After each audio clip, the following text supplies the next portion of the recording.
বিসমিল্লাহির রহমানির রহিম। প্রিয় দেশবাসী, আসসালামু আলাইকুম। প্রিয় বিপ্লবী তরুণ সমাজ, আজকের এক ঐতিহাসিক মুহূর্তে আপনাদের উদ্দেশ্যে, দেশবাসীর উদ্দেশ্যে কিছু কথা বলতে চাই। জুলাই গণ অভ্যুত্থানের হাজারো রক্তত্যাগের পরবর্তী সময়ে আমরা একটি নির্বাচনের প্রাক্কালে রয়েছি। জুলাই গণ অভ্যুত্থানে সেই সময় বাংলাদেশের তরুণ সমাজ, বাংলাদেশের শ্রমিক, বাংলাদেশের আপামর সাধারণ মানুষ, প্রবাসে থাকা বাংলাদেশিরা এবং ফ্যাসিবাদ বিরোধী রাজনৈতিক কর্মীরা সকলে আমরা ঐক্যবদ্ধভাবে লড়াই করেছিলাম একটি নতুন বাংলাদেশের জন্য।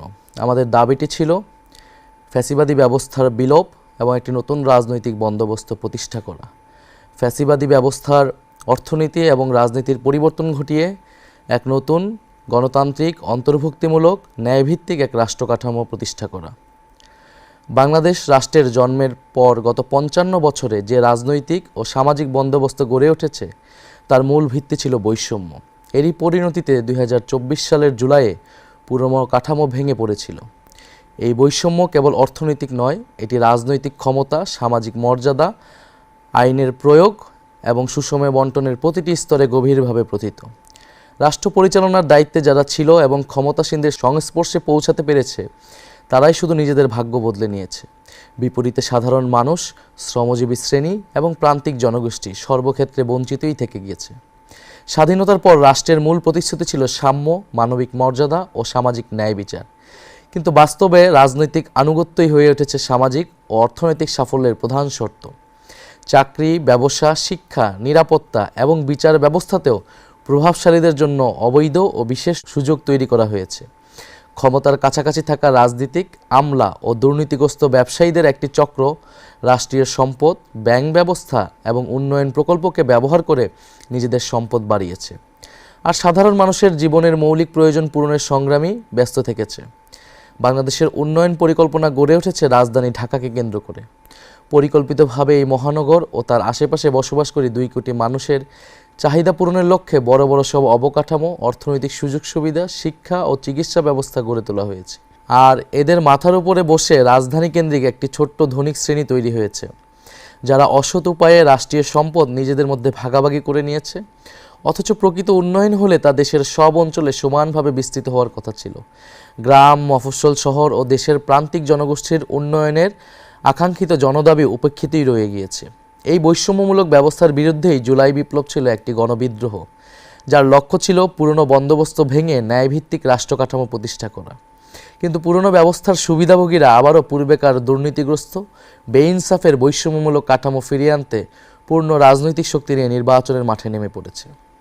ফ্যাসিস্ট যুগে সংগঠিত গুম, খুন, নির্যাতন, মিথ্যা মামলা ও হামলার বিচার হবে। দীর্ঘ ১৫ বছর ফ্যাসিবাদী শাসনে খুনি হাসিনা গুম, হত্যা, বিনা বিচারে কারাবন্দী, হামলা, নির্যাতন, মিথ্যা মামলা করার ক্ষেত্রে পুরো রাষ্ট্রযন্ত্রকে ব্যবহার করেছে। এতে আওয়ামী লীগ ও তার ছাত্রলীগ সহ সকল অঙ্গ সংগঠন, police, RAB, BJP, DGFI, NSI এমন সকল সরকারি বাহিনী ও সংস্থাকে সক্রিয়ভাবে কাজে লাগিয়েছে।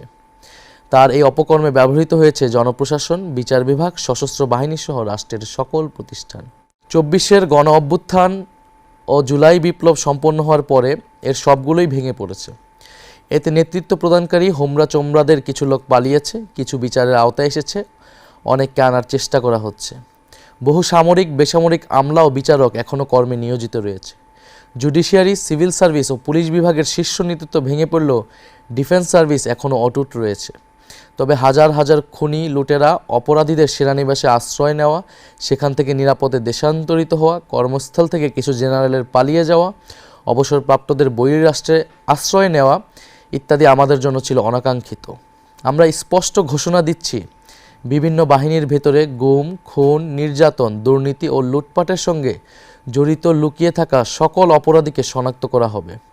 তদন্ত ও বিচার প্রক্রিয়া সম্পন্ন করে প্রকৃত দায়ীদের বিচারের আওতায় এনে শাস্তি বিধান করা হবে। খুনি হাসিনাকে উৎখাত করার পর এই সকল অপরাধীকে গ্রেফতার ও আইনশৃঙ্খলা পরিস্থিতি নিয়ন্ত্রণের জন্য ম্যাজিস্ট্রেসি ক্ষমতা দিয়ে সারা দেশে সশস্ত্র বাহিনীকে নামানো হয়েছে। অপারেশন ডেভিল হান্ট শুরু হলেও অপরাধীদের শনাক্ত করা, অস্ত্র উদ্ধার, গ্রেফতারের মতো কোনো উল্লেখযোগ্য কাজ হয়নি। গুম বিষয়ক কমিশন ১,৮৫০টির বেশি অভিযোগ নিয়ে কাজ করেছে, কিন্তু দুঃখজনকভাবে নিরাপত্তা বাহিনীর ভেতরে লুকিয়ে থাকা ফ্যাসিবাদের দোসররা তথ্য ও আলামত নষ্ট করে তদন্ত ও বিচার প্রক্রিয়াকে বাধাগ্রস্ত করার চেষ্টা করছে। অন্তর্বর্তী সরকারের সঙ্গে বিভিন্ন ক্ষেত্রে এরা অসহযোগিতা করেই চলছে। আমাদের লড়াই হবে সেই নিপীড়নের ব্যবস্থা ও বিচারহীনতার সংস্কৃতি সমূলে উৎপাটন করা এবং আওয়ামী ফ্যাসিবাদের সকল প্রবণতা সমাজ থেকে মুছে ফেলা। ব্যাংক ও উন্নয়ন প্রকল্প লোপাটের অর্থ উদ্ধার ও বিচার আমাদের অন্যতম কর্তব্য। বিগত ফ্যাসিবাদী শাসনামলে বাংলাদেশ থেকে $234 বিলিয়ন বা প্রায় 30 লাখ কোটি টাকা লুটপাট করে বিদেশে পাচার করা হয়েছে। ডক্টর দেবপ্রিয় ভট্টাচার্যের নেতৃত্বে প্রণীত শ্বেতপত্র অনুযায়ী হাসিনা ও তার মদতপুষ্ট আওয়ামী ব্যবসায়ী ও আমলারা এই অর্থ বিদেশে সরিয়ে নিয়েছে, যা দেশের অর্থনীতির জন্য এক ভয়াবহ বিপর্যয় বয়ে এনেছে। অন্তর্বর্তীকালীন সরকার এই লুটপাটকৃত এই বিশাল অঙ্কের অর্থ উদ্ধারের চেষ্টা চালানোর কথা বললেও তাদের অবহেলা ও অজ্ঞতার কারণে এখন পর্যন্ত কোনো সাফল্য অর্জিত হয়নি।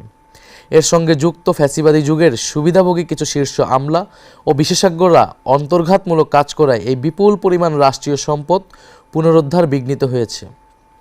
দেশবাসী যদি আমাদের সরকার গঠনের দায়িত্ব দেয়, তবে ফ্যাসিস্ট হাসিনা আমলে লুটপাট ও পাচার হওয়া অর্থ দেশে ফিরিয়ে আনার জন্য সব ধরনের আইনি পদক্ষেপ আমরা গ্রহণ করব। লুটপাট ও অর্থ পাচারের সঙ্গে যুক্ত ব্যক্তি বা গোষ্ঠীকে দায়মুক্তি দেওয়া হবে না।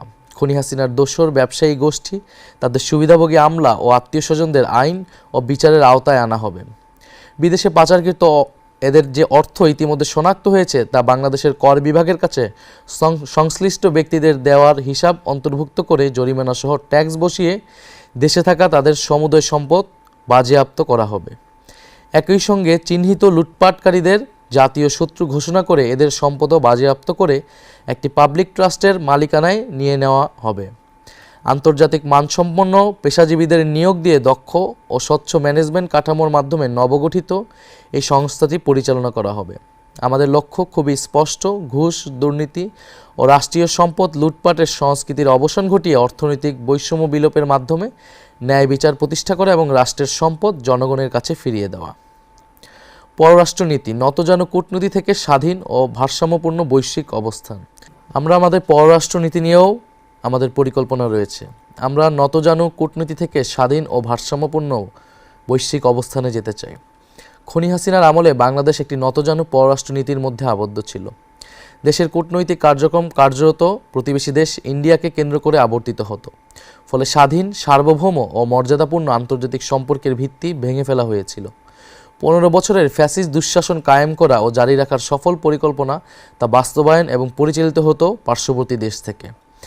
বাংলাদেশের সকল রাষ্ট্রীয় প্রতিষ্ঠানকে দুর্বল করে ফেলা, শাসন ব্যবস্থাকে গণবিরোধী করে তোলা এবং গণতান্ত্রিক ব্যবস্থাকে অকেজো করে দেওয়ার সকল আয়োজন করা হয়েছে ইন্ডিয়ার ইচ্ছা অনুযায়ী। বছরের পর বছর ধরে সীমান্তে নির্বিচারে গুলি করে ইন্ডিয়ার খুনে বাহিনী বিএসএফ শত শত বাংলাদেশি নাগরিককে হত্যা করলেও খুনি হাসিনা সরকার চুপ করে থেকেছে। ফ্যাসিবাদী যুগের স্বরাষ্ট্রমন্ত্রী, পররাষ্ট্রমন্ত্রী, সংশ্লিষ্ট সচিবগণ এবং বিজিবির মহাপরিচালক সহ বিভিন্ন পর্যায়ের অফিসাররা ইন্ডিয়ার এই অসভ্য মানবতাবিরোধী আচরণের পক্ষে সাফাই গিয়ে নিজ দেশের নাগরিকদের স্বার্থের বিরুদ্ধে কথা বলেছে। পৃথিবীর শত্রু ভাবাপন্ন যুদ্ধরত দেশের সীমান্ত এভাবে বেসামরিক নাগরিকদের গুলি করে খুন করার নজির নেই। সবার সাথে বন্ধুত্ব, কারোর সাথে শত্রুতা নয়, এই স্লোগান আওড়ালেও বাস্তবে খুনি হাসিনার পররাষ্ট্রনীতি ছিল ইন্ডিয়ার নির্দেশ পালন করা। সে কারণে পাকিস্তানের প্রতি সর্বক্ষেত্রে বৈরী আচরণ করা হতো। বাস্তবে বাংলাদেশকে বৈশ্বিক পরিসরে একটি করদ রাজ্যে বা পুতুল রাষ্ট্রে পরিণত করেছিল তারা। সে সময় আন্তর্জাতিক অঙ্গনে দেশের অবস্থান খুবই দুর্বল হয়ে পড়েছিল। তাতে আমাদের জাতীয় স্বার্থ ব্যাপকভাবে ক্ষতিগ্রস্ত হয়েছে। জনগণ যদি এনসিপির উপর আস্থা রেখে রাষ্ট্র পরিচালনার দায়িত্ব দেয়, অর্থনৈতিক এবং বাণিজ্যিক ঘাটতি এবং কারো ওপর নির্ভরশীলতা ক্রমান্বয়ে কমিয়ে এনে আমরা ভারসাম্যপূর্ণ কূটনৈতিক সম্পর্ক তৈরি করব। আমরা অগণতান্ত্রিক শাসকদের নতজানু নীতিকাঠামো ভেঙে জাতীয় স্বার্থকে প্রাধান্য দিয়ে আত্মমর্যাদাপূর্ণ স্বকীয় পররাষ্ট্রনীতি গ্রহণ করব। এছাড়া দক্ষিণ এশিয়ার দেশগুলোর সাথে সম্পর্ক বাড়াতে সার্ককে পুনরুজ্জীবিত করা হবে এবং আসিয়ানে যোগ দেওয়ার চেষ্টা অব্যাহত থাকবে। মুসলিম বিশ্বের সঙ্গে রাজনৈতিক, অর্থনৈতিক ও কৌশলগত সম্পর্কের উন্নয়ন ঘটানো হবে। প্রবাসে থাকা নাগরিকদের সমস্যা সমাধান ও দ্রুত সেবা প্রদানের লক্ষ্যে পৃথিবীর সকল প্রান্তে বাংলাদেশ মিশন স্থাপন করা এবং কূটনীতিকের সংখ্যা বৃদ্ধি করা হবে। লক্ষ্য হবে পৃথিবীর সম্ভাবনাময় সকল দেশে নামেমাত্র খরচে দক্ষ জনবল রপ্তানি করা এবং তারা যাতে কোথাও কোনোভাবে হেনস্থার শিকার না হয় সেই সুরক্ষা দেওয়া। পারস্পরিক শ্রদ্ধা, ন্যায্যতা, সহযোগিতা হবে আমাদের পররাষ্ট্রনীতির মূল ভিত্তি। আমরা আমাদের সশস্ত্র বাহিনীকে নিয়েও পরিকল্পনা রেখেছি। খুনি হাসিনা তার শাসনামলে সশস্ত্র বাহিনীকে রাষ্ট্রের বহিঃশত্রুর বিরুদ্ধে ব্যবহার না করে দলীয় স্বার্থে নিজ দেশের সাধারণ মানুষের বিরুদ্ধে ব্যবহার করেছে। এর ফলে আমাদের সশস্ত্র বাহিনী কার্যত দুর্বল ও অকার্যকর হয়ে পড়ে। যখন আমাদের প্রতিবেশী রাষ্ট্রগুলো পঞ্চম প্রজন্মের ফাইটার জেট তৈরি করার প্রতিযোগিতায় এগিয়ে যাচ্ছে, তখন আমরা এখনও তৃতীয় প্রজন্মের সক্ষমতার মধ্যে সীমাবদ্ধ রয়েছি। বর্তমান কাঠামোতে ডিফেন্স বাজেটের প্রায় 70%ই কর্মকর্তা কর্মচারীদের বেতন ভাতায় ব্যয় করা হয়, যা দীর্ঘমেয়াদে রাষ্ট্রের জন্য একটি অকার্যকর ও অস্থিতিশীল ব্যবস্থা হয়ে দাঁড়িয়েছে। প্রতিরক্ষা খাতকে কার্যকর ও ভবিষ্যৎমুখী করতে হলে এই কাঠামোগত সীমাবদ্ধতা দূর করা জরুরি। আমরা যদি সরকার গঠন করতে পারি, প্রতিরক্ষা ব্যবস্থাকে সম্পূর্ণভাবে পুনর্গঠন করব। আমাদের লক্ষ্য হবে বাহিনীর সংখ্যা বাড়ানো নয়, বরং গুণগত মান বৃদ্ধি করা। পুরো প্রতিরক্ষা ব্যবস্থাকে ধীরে ধীরে একটি আধুনিক প্রযুক্তি নির্ভর হাইটেক বাহিনীতে রূপান্তর করা হবে। একই সঙ্গে দেশের 18 ঊর্ধ্ব সক্ষম তরুণ তরুণীদের জন্য বাধ্যতামূলক মিলিটারি ট্রেনিং চালু করা হবে। এতে দেশব্যাপী জনভিত্তি সম্পন্ন এক গণপ্রতিরক্ষা ব্যবস্থা গড়ে উঠবে। ফলে আধিপত্যবাদী শক্তির বিরুদ্ধে রাষ্ট্রীয় প্রতিরোধ সক্ষমতা বৃদ্ধি পাবে এবং দীর্ঘমেয়াদে রাষ্ট্রের বিনিয়োগকৃত অর্থের অপচয় কমবে। একটি কল্যাণমুখী রাষ্ট্রের দায়িত্ব হলো প্রতিটি নাগরিকের জন্য ন্যায্য মূল্যে ভোগ্যপণ্য নিশ্চিত করা। লাগামহীন দ্রব্যমূল্যে মানুষ যখন হিমশিম খাচ্ছে, তখন সরকারের ভূমিকা হবে সক্রিয়ভাবে বাজারে শৃঙ্খলা ফিরিয়ে আনা। দক্ষিণ এশিয়ার দেশগুলোর মধ্যে বাংলাদেশের নিত্যপণ্যের মূল্য সবসময় সর্বাধিক। এর কারণ এদেশে ব্যবসায়ী, রাজনীতিক ও আমলাদের একটি দুর্নীতিগ্রস্ত চক্র বাজার নিয়ন্ত্রণ করার মাধ্যমে প্রচুর অর্থ নিজেদের পকেটস্থ করে। আমরা সরকার পরিচালনার দায়িত্ব পেলে দ্রব্যমূল্য স্থিতিশীল রাখতে বিশেষ গুরুত্ব দিয়ে কাজ করব। কৃত্রিম সংকট সৃষ্টিকারী ব্যবসায়ী, রাজনীতিক ও আমলাদের সিন্ডিকেট ভাঙা হবে। এমন দুষ্টচক্রের বিরুদ্ধে আইন করে তাদের দ্রুত বিচারের আওতায় আনা হবে। কৃত্রিমভাবে বাজার নিয়ন্ত্রণ, কারসাজি ও অবৈধ মজুতদারি প্রমাণিত হলে অপরাধীরা কঠোর শাস্তির মুখোমুখি হবে। কৃষকরা যাতে তাদের শস্য ও কৃষিপণ্য কাউকে কোনো চাঁদা বা তোলা না দিয়ে বিক্রি করতে পারে এবং পাইকারি ব্যবসায়ীকেও যেন কোথাও কোনো 1 টাকাও না দিতে হয়, সরকার তা নিশ্চিত করবে। কঠোরভাবে এই পদক্ষেপগুলো নিশ্চিত করা গেলে বাজারে কৃষিপণ্যের ন্যায্য মূল্য নিশ্চিত করা সম্ভব। চাঁদাবাজ ও মধ্যস্বত্বভোগীদের কারণে অযৌক্তিকভাবে সারা দেশে সাধারণ মানুষকে পণ্যের অতিরিক্ত মূল্য দিতে হয়। সরকার ন্যায্য মূল্যের বাজার ব্যবস্থা এবং OMS কর্মসূচি বিস্তৃত করবে, যাতে নিম্ন ও মধ্যবিত্ত মানুষ সহজে সুলভে পণ্য কিনতে পারে।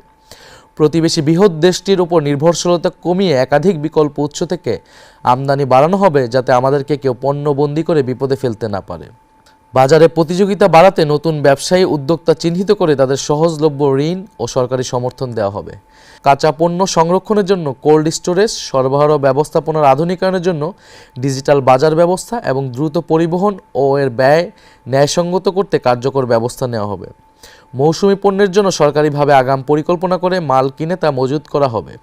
আমাদের লক্ষ্য স্পষ্ট, একটি ন্যায্য, স্বচ্ছ ও জনবান্ধব বাজার ব্যবস্থা প্রতিষ্ঠা করা। বিগত স্বৈরাচারী সরকারের আমলে বাংলাদেশের পুলিশ বাহিনী কার্যত একটি দলীয় বাহিনীতে পরিণত হয়েছিল। তাদের অত্যাচার ও জুলুমের কারণে মানুষ আওয়ামী লীগ, ছাত্রলীগ ও যুবলীগের মতো পুলিশকেও পুলিশ লীগ নামে ডাকতে শুরু করেছিল। দেশে এমন পরিবার খুঁজে পাওয়া কঠিন যারা তখনকার পুলিশি নির্যাতনের শিকার হয়নি। জুলাই গণ অভ্যুত্থানেও পুলিশ ব্যাপক নৃশংসতা করেছে। আমরা সরকার গঠন করলে জুলাই বিপ্লবের সময় এবং এর পূর্বাপর 15 বছর ধরে যে সকল পুলিশ কর্মকর্তা ও সদস্য হত্যা, নির্যাতন, জুলুম, মিথ্যা মামলা, দস্যুবৃত্তি করে অর্থ লোপাট ও ঘুষ দুর্নীতির সঙ্গে সম্পৃক্ত ছিল, তাদের প্রত্যেককেই বিচারের আওতায় আনা হবে। এমন সকল বিচার সম্পন্ন করার পাশাপাশি বাংলাদেশ পুলিশকে খোলনালচে বদলে পুনর্গঠন করা হবে। দেশ ও জনগণের সেবা হবে পুলিশের একমাত্র মন্ত্র। আইন শৃঙ্খলায় রক্ষায় দলীয় সংকীর্ণ মনোভাবের সংস্কৃতিকে কবর দিয়ে বাহিনীকে জননিরাপত্তার বিশ্বস্ত সহযোগী হিসেবে গড়ে তোলা হবে।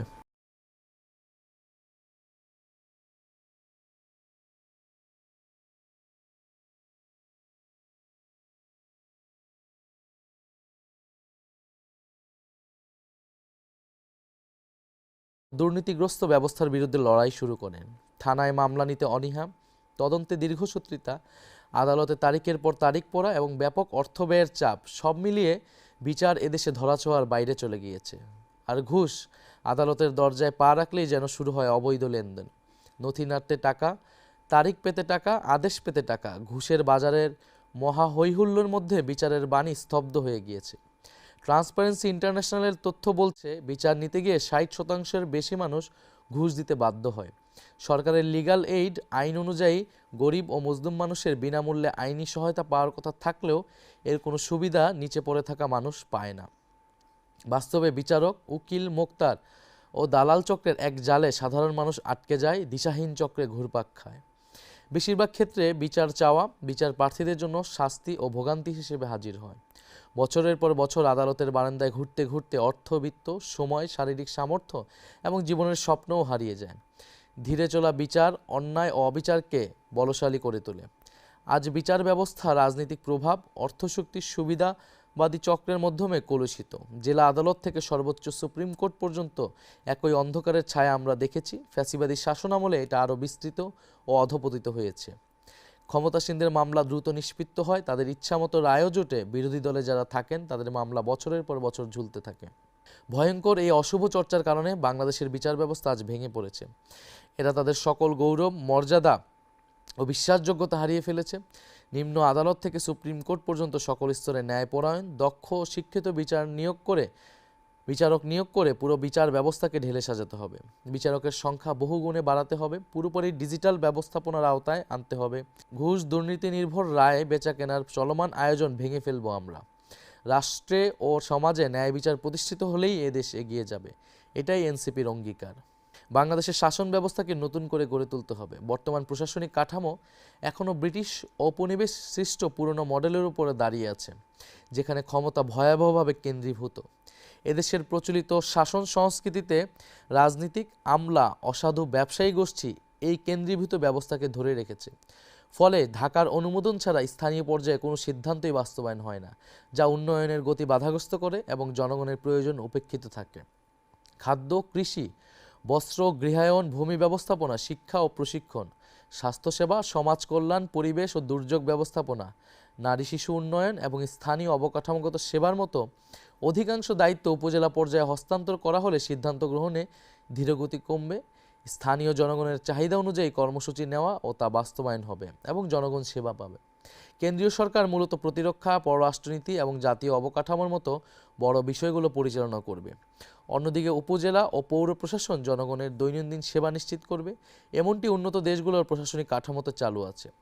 জনপ্রতিনিধি ব্যবস্থাকে কার্যকর করতে উপজেলা ও ইউনিয়ন পর্যায়ে নির্বাচিত নেতাদের প্রকৃত ক্ষমতা দেওয়া হবে এবং কঠোর জবাবদিহিতার আওতায় আনা হবে।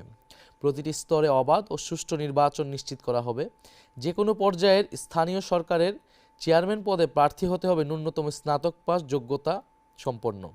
আমরা এমন একটি রাষ্ট্র ব্যবস্থা গড়ে তুলতে চাই যেখানে ধর্মীয় ও জাতিগত পরিচয় বিভাজনের কারণ না হয়ে এর ভিত্তি হবে পারস্পরিক সম্মান, সহাবস্থান এবং স্বাধীনতা। আমাদের লক্ষ্য একটি আধুনিক, ভারসাম্যপূর্ণ এবং অন্তর্ভুক্তিমূলক সমাজ, যেখানে নাগরিকের সম অধিকার তার ধর্মীয় ও সাংস্কৃতিক বিশ্বাস ও পরিচয়ের ঊর্ধ্বে স্থান পাবে।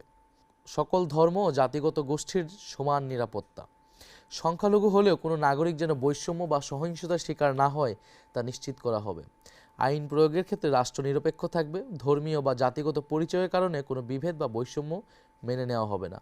আমাদের স্বপ্ন এমন একটি বাংলাদেশ গড়ে তোলা যেখানে মানুষ তার ধর্ম, বর্ণ বা জাতিগত পরিচয়ে নয়, বরং মানুষ হিসেবেই এবং নাগরিক হিসেবেই মূল্যায়িত হবে। ভারসাম্যপূর্ণ রাষ্ট্র ব্যবস্থা। বাংলাদেশ কখনোই আফগানিস্তান হবে না, এটা বাংলাদেশই থাকবে। অনুকরণীয় হতে পারে মালয়েশিয়া বা তুরস্কের মতো ধর্মানুরাগী উদারনৈতিক সমাজ। ধর্ম থাকবে ব্যক্তিগত বিশ্বাস ও সামাজিক সাংস্কৃতিক চর্চার জায়গায়, আর রাষ্ট্র পরিচালিত হবে আইন, ন্যায় বিচার ও ইনসাফের ভিত্তিতে। ধর্মের মূল্যবোধ এবং নৈতিকতা রাষ্ট্র পরিচালনার ক্ষেত্রে সহায়ক হতে পারে। পোশাকের স্বাধীনতা নিশ্চিত করা। প্রত্যেক নাগরিক নিজের বিশ্বাস, সংস্কৃতি ও ব্যক্তিগত পছন্দ অনুযায়ী পোশাক নির্বাচন করার পূর্ণ স্বাধীনতা ভোগ করবেন। একজন ধর্মবিশ্বাসী নারী যেমন হিজাব বা বোরকা পরতে পারবেন, তেমনি অন্য সকলে যেভাবে আধুনিক পোশাক পরেন তা পরিধানের পূর্ণ স্বাধীনতা থাকবে। নাগরিকের ব্যক্তিগত পছন্দই অগ্রগণ্য হবে। রাষ্ট্র কোনো বিশেষ জীবনধারা আরোপ করবে না, ব্যক্তি স্বাধীনতার সুরক্ষা নিশ্চিত করবে। ভয় ছড়ানোর অপরাজনীতি মোকাবেলা। দেশটা চরমপন্থায় চলে যাচ্ছে বলে একটি মহল আজ আবার নতুন করে আতঙ্ক ছড়াচ্ছে। রাষ্ট্রীয় ক্ষমতার বাইরে ছিটকে পড়া কায়েমি স্বার্থবাদী মহল অচল হয়ে যাওয়া সেই সকল কথা নতুন মোড়কে উপস্থাপন করছে। আমরা বিশ্বাস করি বাংলাদেশের সমাজ সহনশীল এবং বহুত্ববাদী। ঘৃণাবিরোধী নীতি ও সামাজিক সম্প্রীতি, ধর্মীয় বিদ্বেষ, জাতিগত ঘৃণা বা উস্কানিমূলক প্রচারণার বিরুদ্ধে কার্যকর আইনি ও সামাজিক উদ্যোগ নেওয়া হবে। শিক্ষা, সাংস্কৃতিক কর্মকাণ্ড, গণমাধ্যমে পারস্পরিক শ্রদ্ধা, সম্মান ও সহনশীলতার মূল্যবোধ প্রচার করা হবে। নারীর অধিকার শতভাগ নিশ্চিত করাই হবে অন্যতম প্রধান অঙ্গীকার। আমরা বিশ্বাস করি কর্মক্ষেত্রে, শিক্ষাঙ্গন, যানবাহন, জনসমাগমস্থল, এমনকি ঘরের ভেতরেও নারীর নিরাপত্তা নিশ্চিত করতে হবে। সরকারি চাকরি, রাজনীতি, জাতীয় সংসদ, স্থানীয় সরকার সহ সকল পর্যায়ে নারীদের যৌক্তিক অংশগ্রহণের সুযোগ অবারিত করা হবে। গৃহস্থলে সহিংসতা, যৌন হয়রানি সহ সকল ধরনের নারী নির্যাতনের ক্ষেত্রে জিরো টলারেন্স নীতি গ্রহণ করা হবে। অতীতের অনুসরণযোগ্য দৃষ্টান্ত রয়েছে। সরকারের অ্যাসিড নিক্ষেপের মতো ভয়ঙ্কর ঘটনা কঠোর আইনের মাধ্যমে নিয়ন্ত্রণ আনতে সক্ষম হয়েছে। অতীতের অনুসরণযোগ্য দৃষ্টান্ত রয়েছে। সরকার অ্যাসিড নিক্ষেপের মতো ভয়ঙ্কর ঘটনা কঠোর আইনের মাধ্যমে নিয়ন্ত্রণে আনতে সক্ষম হয়েছে। তেমনি নারী সুরক্ষার ক্ষেত্রেও প্রান্ত থেকে কেন্দ্র পর্যন্ত প্রচলিত আইনগুলোর কঠোর প্রয়োগ করা গেলে এমন অপরাধ কমে যাবে। নারী নির্যাতনের বিরুদ্ধে জনপ্রতিরোধের সংস্কৃতি গড়ে তোলা প্রয়োজন। নারীদের প্রতি হওয়া সাইবার বুলিংয়ের বিরুদ্ধে আমরা কঠোর পদক্ষেপ গ্রহণ করব।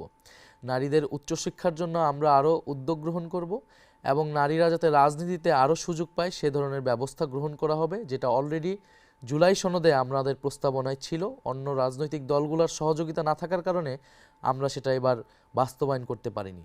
স্বাস্থ্য ও চিকিৎসা, ভবন আছে, ডাক্তার আছে, সেবা নেই। খাতা কলমে উন্নয়নের গল্প যতই শোনা যাক, বাস্তবতা সম্পূর্ণ ভিন্ন। কাগজে কলমে দেশে ডাক্তার, নার্সের অভাব নেই, হাসপাতাল, ক্লিনিকেরও কমতি নেই।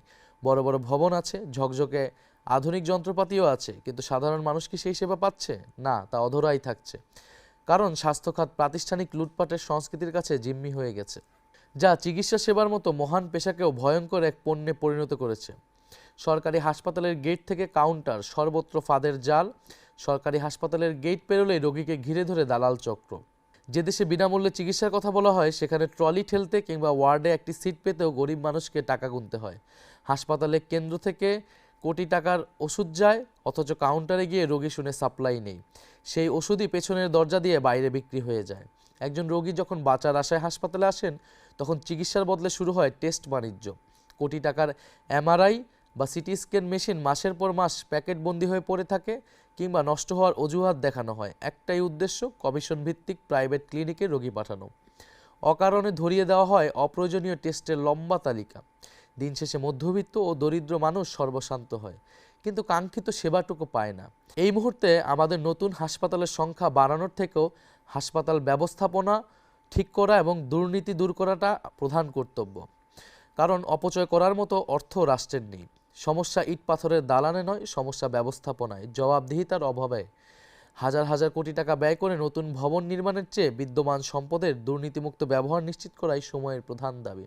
অচলায়তন ভাঙার কঠোর সিদ্ধান্ত, এই অচল ব্যবস্থা ভাঙতে আমরা কঠোর সিদ্ধান্ত নিতে চাই। সরকারি চাকরিতে নিয়োজিত কোনো ডাক্তার, নার্স বা স্বাস্থ্যকর্মী বাইরের প্রাইভেট প্র্যাকটিস করতে পারবেন না। জনগণকে নিশ্চিত করতে চাই দেশের সেরা স্পেশালিস্ট চিকিৎসকেরা দিনের কাজ শেষে সরকারি হাসপাতালেই বসে সরকার নির্ধারিত ভিজিট নিয়ে রোগী দেখার ব্যবস্থা করবে। সরকারি সম্পদ লুটপাটের এই সংস্কৃতি আমরা ভেঙে ফেলতে চাই। আমরা এমন একটা স্বাস্থ্য ব্যবস্থা গড়ে তুলতে চাই যেখানে চিকিৎসা শব্দের অর্থ হবে সেবা নিশ্চিত করা।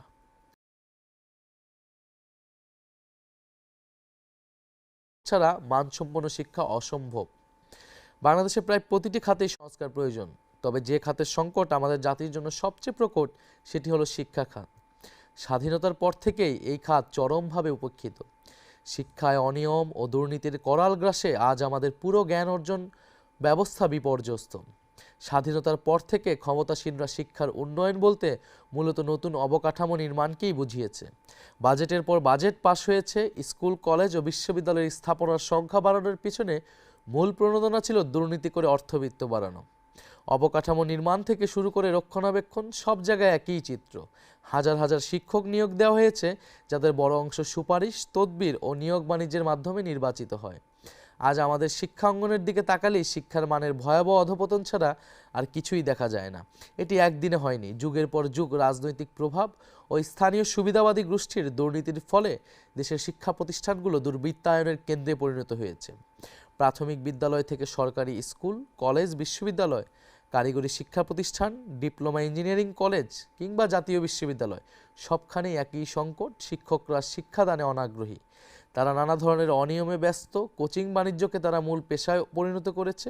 সকল স্তরের শিক্ষকরা দলীয় রাজনৈতিক স্বার্থ ও পক্ষে বিভক্ত হয়ে এমন অপকর্মে সময় নষ্ট করেন। গবেষণা ও শিক্ষার মান উন্নয়ন এখন আর তাদের লক্ষ্য নয়, বরং ক্ষমতাসীনদের আস্থাভাজন হওয়ার প্রতিযোগিতাই তাদের অগ্রাধিকার। এই পরিস্থিতিতে আমাদের লক্ষ্য আরও বেশি সংখ্যায় ভবন ও অবকাঠামো গড়ে তোলা নয়, বরং একটি কার্যকর এবং জবাবদিহিমূলক শিক্ষা ব্যবস্থা প্রতিষ্ঠা করা। শিক্ষকদের দক্ষ, যোগ্য এবং দায়িত্ব সম্পর্কে সচেতন হতে হবে। শিক্ষকদের বেতন, ভাতা ও সুবিধা বৃদ্ধি করে একে মর্যাদাপূর্ণ পেশায় পরিণত করা হবে। তবে একই সঙ্গে তাদেরকে কঠোর তদারকির আওতায় নিয়ে আসা হবে। দায়িত্বশীল ও যোগ্য শিক্ষকদের পুরস্কৃত করা হবে, আর দায়িত্বে অবহেলাকারীদের তাৎক্ষণিক চাকরিচ্যুতির ব্যবস্থা প্রবর্তন করা হবে। আমাদের নতুন বন্দোবস্তে এমন এক শিক্ষা সংস্কার হবে যেখানে উন্নয়ন মানে নতুন ভবন ও অবকাঠামো বাড়ানো নয়, বরং বিদ্যমান শিক্ষা প্রতিষ্ঠানগুলোকে সত্যিকার অর্থে মানসম্মত শিক্ষা প্রদানের কেন্দ্র হিসেবে গড়ে তোলা। শিক্ষা ব্যবস্থার গুরুত্বপূর্ণ একটি অংশ হচ্ছে মাদ্রাসা ব্যবস্থা। আমরা কওমি এবং আলিয়া উভয় প্রকার মাদ্রাসা ব্যবস্থার আধুনিকায়ন এবং সেটাকে আরও সামনের দিকে যাতে এগিয়ে যেতে পারে সেই ধরনের ব্যবস্থা আমরা গ্রহণ করব। কৃষি উন্নয়ন, কৃষকের ন্যায্য অধিকার নিশ্চিত করে খাদ্য নিরাপত্তার নতুন ভিত্তি, সার, বীজ সহ বিভিন্ন কৃষি উপকরণ বিতরণ ব্যবস্থা সরকার নিয়ন্ত্রণ করে। কিন্তু স্থানীয় পর্যায়ের লুটেরা গোষ্ঠীর কারণে এসব উপকরণ অনেক সময় প্রকৃত ও প্রান্তিক কৃষকের কাছে পৌঁছায় না। আমরা নিশ্চিত করব যাতে কোনো সিন্ডিকেট বা লুটেরা গোষ্ঠী সার ও বীজ বাজারজাতকরণের কর্তৃত্ব নিজেদের হাতে নিয়ে কৃষকদের কাছ থেকে অধিক মূল্য আদায় করতে না পারে। বাংলাদেশি কৃষকদের জন্য কৃষি ঋণের ব্যবস্থা রয়েছে। এক্ষেত্রে বিশেষায়িত বাংলাদেশ কৃষি ব্যাংক ও রাজশাহী কৃষি উন্নয়ন ব্যাংকের মতো দুইটি সরকারি প্রতিষ্ঠানও রয়েছে। কিন্তু অত্যন্ত দুঃখজনক বাস্তবতা হলো অনেক ক্ষেত্রেই প্রকৃত কৃষক কৃষানীদের কাছে এই ঋণ পৌঁছায় না। কৃষি ঋণ নিতে গেলে জমির দলিল, আইডি কার্ড ও নানা কাগজপত্রের নামে কৃষকদের হয়রানির শিকার হতে হয়। ঋণের অর্থ পেতে কর্মকর্তাদের ঘুষ দিতে বাধ্য করা হয়। এই জটিলতা ও অনিয়মের কারণে প্রকৃত কৃষক সমাজ কৃষি ঋণ থেকে বঞ্চিত হয়ে পড়ে। এনসিপি সরকার গঠনের সুযোগ পেলে অথবা সরকারের অংশীদার হলে ঋণ প্রক্রিয়ায় কাগজপত্রের নামে সব ধরনের হয়রানি ও অনিয়ম বন্ধ করা হবে। কৃষি ঋণ সহজলভ্য করা হবে ইনশাল্লাহ। এদেশের কৃষকরাই সবচেয়ে বেশি অবহেলিত। তারা নিজেদের উৎপাদিত ফসলের ন্যায্য মূল্য পাচ্ছেন না। বাজারে যখন 1 কেজি সবজির দাম আকাশ ছোঁয়া, তখন মাঠ পর্যায়ে কৃষক সেই একই পণ্য বিক্রি করছেন পানির দরে। সারের দাম বৃদ্ধি, কৃষকের মজুরি এবং হাড় ভাঙা পরিশ্রমের পরে লাভের বদলে তাদের ঘাড়ে ঋণের বোঝা চাপে। অনেক ক্ষেত্রে হতাশায় আক্রান্ত কৃষক কখনো কখনো নিজের ফসল নষ্ট করে ফেলতে বাধ্য হন। এটি শুধু ফসলের অপচয় নয়, এটি আমাদের জাতীয় অর্থনীতির জন্য লজ্জাজনক বাস্তবতায় পরিণত হয়েছে। অন্যদিকে সাধারণ মধ্যবিত্ত ও নিম্নবিত্ত মানুষের জন্য নিত্যপণ্য কেনা দিন দিন কঠিন হয়ে উঠছে। এই অতিরিক্ত অর্থ কৃষক পাচ্ছেন না। মাঝপথ নিয়ন্ত্রণকারী অসাধু সিন্ডিকেট বাজার নিয়ন্ত্রণ করছে। অসাধু সিন্ডিকেট এই বাজার নিয়ন্ত্রণ করছে। একদিকে কৃষক ন্যায্য মূল্য থেকে বঞ্চিত, অন্যদিকে ভোক্তাকে উচ্চ মূল্যে চাপ সহ্য করতে হচ্ছে। আর মাঝখানে মধ্যস্বত্বভোগীরা, রাজনৈতিক টাউট, চাঁদাবাজ, সন্ত্রাসী ও আইনশৃঙ্খলা বাহিনীর অসৎ সদস্যরা মুনাফা লুটছে। এই চক্র কৃত্রিম সংকট তৈরি করে বাজারকে জিম্মি করেছে। মূল সমস্যা ত্রুটিপূর্ণ বিতরণ ব্যবস্থা। সরাসরি বাজারজাতকরণের সুযোগ না থাকায় কৃষকরা এই ব্যবস্থার হাতে বন্দী। প্রান্তের ক্ষেত থেকে কেন্দ্রের বাজার পর্যন্ত দখল করে থাকা এই দুর্নীতির শৃঙ্খল ভেঙে ফেলা হবে। বিদ্যুৎ ও জ্বালানি খাতে রাষ্ট্রীয় সম্পদ লুণ্ঠনের মহা উৎসব। আপনারা জানেন, গত বছর খুনি হাসিনার কুখ্যাত দায়মুক্তি আইন বাতিল করা হয়েছে। কিন্তু দুর্ভাগ্যজনক বাস্তবতা হলো, আইন বাতিল হলেও সেই আইনের অধীনে করা দাসত্বের চুক্তিগুলো এখনও আমাদের অর্থনীতি ও জনগণের রক্ত চুষে যাচ্ছে। এখনও এই লুটেরাদের হাতে বছরে $5 বিলিয়ন অর্থাৎ 63,000 কোটি টাকা তুলে দিতে হচ্ছে। খুনি হাসিনা সরকার চুক্তিগুলো এমনভাবে সাজিয়েছিল যেন বিদ্যুৎ উৎপাদন না করলেও তার সমর্থক গোষ্ঠীর পকেট ভরতে থাকে। গত 18 মাসে আমলাতান্ত্রিক জটিলতা ও আইনি মারপ্যাচের কারণে সেই চক্র ভাঙা সম্ভব হয়নি। বছরের পর বছর দেশবিরোধী নীতি, অস্বচ্ছ চুক্তি এবং প্রাতিষ্ঠানিক দুর্নীতি বিদ্যুৎ ও জ্বালানি খাতকে জনগণের উপরে বোঝায় পরিণত করেছে। বিদ্যুৎ উৎপাদন না করলেও এই বাটপারদের টাকা দিতে হচ্ছে রাষ্ট্রকে। লুটপাটের এই ব্যবস্থাকে ভদ্র ভাষায় বলা হয় ক্যাপাসিটি চার্জ। দেশ বিদ্যুৎ না কিনলেও কোটি কোটি টাকা পরিশোধ করছে। আমরা স্পষ্টভাবে বলতে চাই, জনগণের ট্যাক্সের টাকায় অনুৎপাদিত ও অব্যবহৃত বিদ্যুতের জন্য এই সকল দেশবিরোধী কোম্পানিকে আর কোনো অর্থ দেওয়া হবে না। জনগণের স্বার্থবিরোধী সব অসম চুক্তির পুনর্মূল্যায়ন করা হবে। গ্যাস ও বিদ্যুৎ খাতে অবৈধ সংযোগ বন্ধ করা সহ জরুরি পদক্ষেপ নিয়ে সিস্টেম লস কমানো হবে। আমাদের বঙ্গোপসাগরে তেল গ্যাস উত্তোলনের নামে বছরের পর বছর নাটক হয়েছে। আমরা সেই নাটকের ইতি টানতে চাই। আমরা সরকার পরিচালনার দায়িত্ব পেলে সমুদ্র সীমানায় থাকা তেল গ্যাস উত্তোলনের উদ্যোগ গ্রহণ করব। দীর্ঘমেয়াদে দেশের বিদ্যুৎ ও জ্বালানি নিরাপত্তা নীতি প্রণয়ন ও ব্যবস্থা গড়ে তোলা হবে এনসিপির অন্যতম লক্ষ্য। কর্মসংস্থান, ন্যায্য মজুরি ও প্রবাসী শ্রমিকদের স্বার্থ অগ্রাধিকার পাবে। দেশে নির্বাচন এলেই বেকারদের নিয়ে নানা ধরনের তামাশা শুরু হয়। কেউ বেতার ভাতার প্রতিশ্রুতি দেয়, কেউ নতুন কর্মসংস্থানের কথা বলে। কিন্তু বেকারত্বের মূল কারণ কী এবং কিভাবে এই সংকটের সহনীয় সমাধান সম্ভব তা নিয়ে আলোচনা হয় না। বাংলাদেশে বেকারত্বের প্রধান কারণ হলো জনশক্তির তুলনায় যথেষ্ট কর্মসংস্থানের অভাব। কর্মসংস্থান সৃষ্টি না হওয়ার অন্যতম কারণ হলো খুবই অবান্ধব বা বৈরী বিনিয়োগ নীতি ও আচরণ। ক্ষমতাসীন রাজনীতিক, সরকারি কর্মকর্তা, কর্মচারীরা ঘুষ ও ব্যক্তিগত ফায়দা ছাড়া বিনিয়োগে ব্যাপক বাধা বিপত্তি সৃষ্টি করে কর্মসংস্থানের সম্ভাবনাকে আটকে দেয়। শিল্প কারখানায় জ্বালানি সরবরাহ বাধাগ্রস্ত করে ও কাঁচামালের সংকট সৃষ্টি করে বিনিয়োগকারীদের বিমুখ করা হয়। ফলে নতুন শিল্প কলকারখানা গড়ে ওঠে না। এতে অর্থনৈতিক প্রবৃদ্ধি সম্ভাবনা ক্ষতিগ্রস্ত হয়। আমাদের প্রধান লক্ষ্য হবে বাংলাদেশকে দক্ষিণ এশিয়ার সবচেয়ে বিনিয়োগ বান্ধব রাষ্ট্রে পরিণত করা, যাতে দেশি ও বিদেশি বিনিয়োগকারীদের আস্থা ফিরে আসে, যে কোনো বিনিয়োগ সহজতর হয়। একই সঙ্গে বিদ্যমান শিল্প খাতকে সুরক্ষা দিতে হবে, যাতে একটিও শিল্প কারখানা বন্ধ না হয় এবং আরও নতুন কর্মসংস্থানের সুযোগ তৈরি হয়। প্রতি বছর লক্ষ লক্ষ মানুষ কর্মসংস্থানের আশায় বিদেশে পাড়ি জমায়, কিন্তু বিদেশে যেতে মানুষকে জমি জমা বা বাড়িঘর বিক্রি করে বিপুল অর্থের যোগান দিতে হয়। বাংলাদেশ থেকে অভিবাসনের খরচ ভারত, নেপাল বা শ্রীলঙ্কার তুলনায় ৫-৬ গুণ বেশি। এর পিছনে রয়েছে রাজনৈতিক দল ও আমলাদের সমর্থিত ভুল নীতি ও খুবই সক্রিয় একটি মাফিয়া চক্র। এরা কৃত্রিমভাবে ভিসা সংকট, অভিবাসনের পথে নানা জটিলতা এবং উড়োজাহাজ ভাড়াসহ পুরো প্রক্রিয়াকে নিয়ন্ত্রণ করে ইচ্ছামতো অর্থ আদায় করছে। এনসিপি সরকার গঠনের সুযোগ পেলে এই দুষ্ট সিন্ডিকেট ভেঙে প্রবাসে যাওয়া সহজ, স্বচ্ছ ও সাশ্রয়ী করা হবে। আমাদের লক্ষ্য বিদেশে যেতে ইচ্ছুক মানুষ যেন স্বল্প সময়ে এবং কম খরচে নিরাপদে বেরিয়ে যেতে পারে। দেশের বর্তমান যোগাযোগ ব্যবস্থায় বিদ্যমান বিশৃঙ্খলা, যানজট ও অনিয়ম দূর করে একটি নিরাপদ, সুশৃঙ্খল ও মানবিক পরিবহন ব্যবস্থা গড়ে তোলাই আমাদের মূল লক্ষ্য। আমরা সরকার পরিচালনার দায়িত্ব পেলে কোনো মন্ত্রী বা উচ্চপদস্থ কর্মকর্তার চলাচলের জন্য রাস্তা বন্ধ রাখা হবে না। জনগণের ট্যাক্সের টাকায় নির্মিত সড়কে সাধারণ মানুষের চলাচলের অধিকার অগ্রগণ্য হবে। জরুরি সেবা, বিশেষ করে অ্যাম্বুলেন্স ও ফায়ার সার্ভিস পাবে সর্বোচ্চ অগ্রাধিকার। সরকারি কর্মকর্তাদের জন্য আলাদা পরিবহন ব্যবস্থা থাকবে না, সকলকে সাধারণ জনপরিবহন ব্যবহার করতে হবে। মন্ত্রীদের কমপক্ষে সপ্তাহে 1 দিন এবং সচিবদের কমপক্ষে সপ্তাহে 2 দিন জনপরিবহনে চলাচল করতে হবে।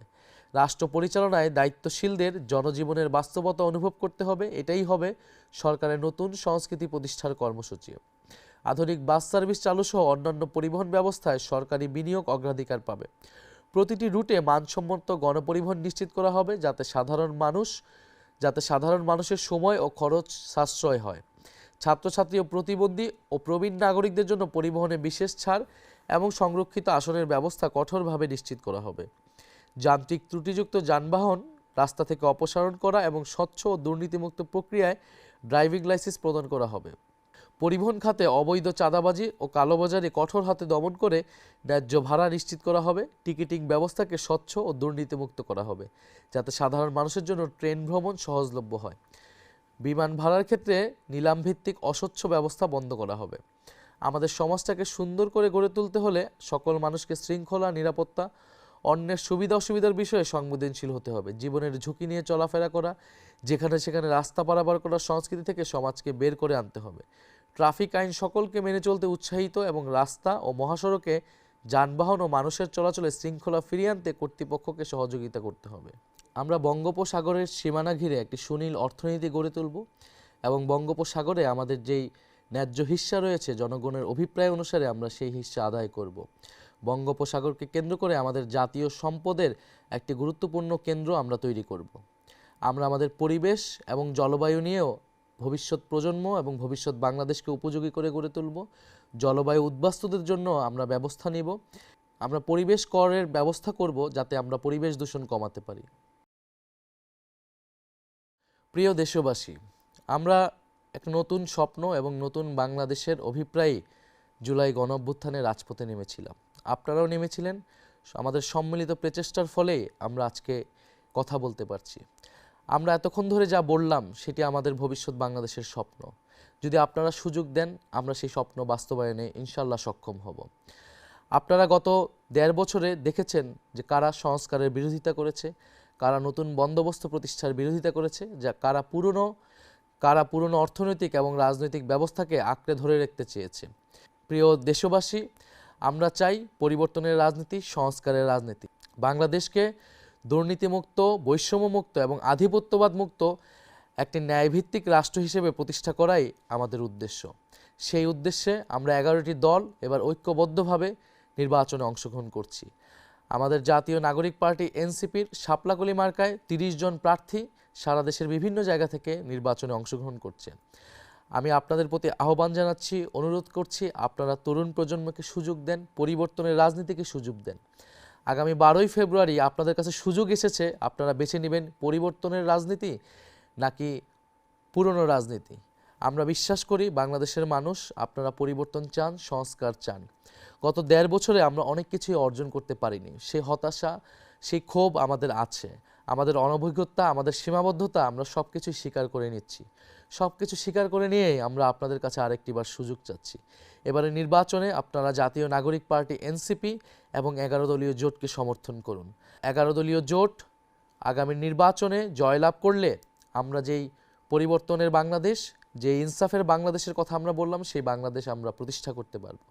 আমাদের ভাই শরীফ ওসমান হাদি এরকম একটি বাংলাদেশের স্বপ্ন দেখেছিলেন, তাকে করুণভাবে শাহাদাত বরণ করতে হয়েছে। আমরা নিশ্চয়ই সেই শরীফ ওসমান হাদি হত্যার বিচার নিশ্চিত করব, জুলাইয়ের খুনিদের আমরা বিচার নিশ্চিত করব এবং অবশ্যই আগামী নির্বাচনের সাথে গণভোট অনুষ্ঠিত হতে যাচ্ছে, আপনারা জানেন। সেই গণভোটে আপনারা অবশ্যই হ্যাঁ এর পক্ষে ভোট প্রদান করবেন। হ্যাঁ এর পক্ষে ভোট প্রদানের মাধ্যমে বাংলাদেশের সংস্কারের ধারাকে আপনারা অব্যাহত রাখবেন। আগামী ১২ই ফেব্রুয়ারি এদেশের তরুণ সমাজকে আবারও দায়িত্ব নিতে হবে, কারণ আমরা মনে করি যদি ১২ই ফেব্রুয়ারি ব্যর্থ হয়, ১২ই ফেব্রুয়ারি যদি সুষ্ঠু নির্বাচন না হয়, তাহলে ৫ই আগস্টের বিপ্লব ব্যর্থ হবে। ফলে ৫ই আগস্টকে সফল করতে হলে, ৫ই আগস্টের অর্জনকে এবং আকাঙ্ক্ষাকে এগিয়ে নিয়ে যেতে হলে আমাদেরকে ১২ই ফেব্রুয়ারি একটি সুষ্ঠু নির্বাচনের আয়োজনে সক্ষম হতে হবে। সুষ্ঠু নির্বাচনের কোনো বিকল্প নেই। ফলে বাংলাদেশের তরুণ সমাজ, বাংলাদেশের নারীরা, বাংলাদেশের আপামর সাধারণ মানুষ, আপনাদের সকলের কাছে আমি আহ্বান জানাচ্ছি ১২ই ফেব্রুয়ারি আপনারা সকাল সকাল ভোট কেন্দ্রে আসবেন। আপনাদের ভোটাধিকার রক্ষার জন্য, গণতন্ত্র পুনঃপ্রতিষ্ঠার জন্য, ইনসাফ প্রতিষ্ঠার জন্য আমরা ভোট কেন্দ্রে থাকব। আমরা আপনাদেরকে কথা দিচ্ছি, আপনাদের ভোটাধিকার কেউই হরণ করতে পারবে না। ইনশাল্লাহ আগামী ১২ই ফেব্রুয়ারি পরে আমরা একটি নতুন বাংলাদেশ পাব। জুলাই গণঅভ্যুত্থানের ধারাবাহিকতায় এই নির্বাচন, এটা যাতে আমরা ভুলে না যাই। জুলাই গণঅভ্যুত্থানের আমাদের হাজারো ভাই বোনদের আত্মত্যাগ, শহীদ পরিবারদের আকুতি, আমাদের আহত যোদ্ধাদের যে বেদনা, এই সব কিছুকে মাথায় রেখেই আমরা যাতে ১২ই ফেব্রুয়ারি নির্বাচনে সবাই মিলে অংশগ্রহণ করি। আপনারা আমাদেরকে ভোট দিবেন, আমরা আপনাদের জন্য কাজ করব। ইনশাল্লাহ সবাই মিলে আমরা নতুন বাংলাদেশ গড়ার কাজে এগিয়ে যাব। আসসালামু আলাইকুম।